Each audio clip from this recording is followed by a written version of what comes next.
पटलू तेज चलो और तेज। तुम जितना तेज चलोगे उतनी जल्दी हम डॉक्टर झटका के पास पहुँचेंगे। इंसान हो मशीन नहीं, खुद तो मजे से पीछे बैठे हो और मुझे ये कह रहे हो और तेज चलाओ।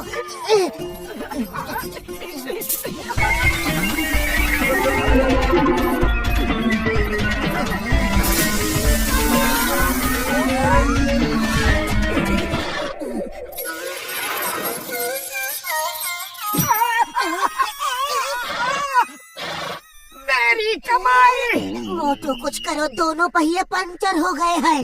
अरे खाली पेट मेरे दिमाग की बत्ती नहीं जलती, तुम ही कुछ सोचो। आइडिया, क्यों ना हम उस जंगली घोड़े पे बैठ के चले? अच्छा आइडिया है, ना पंक्चर होने का चक्कर, ना पेट्रोल डीजल भरवाने का चक्कर। अरे खुद घास खा के पेट भर लेगा और हमें हर जगह ले जाएगा। चलो।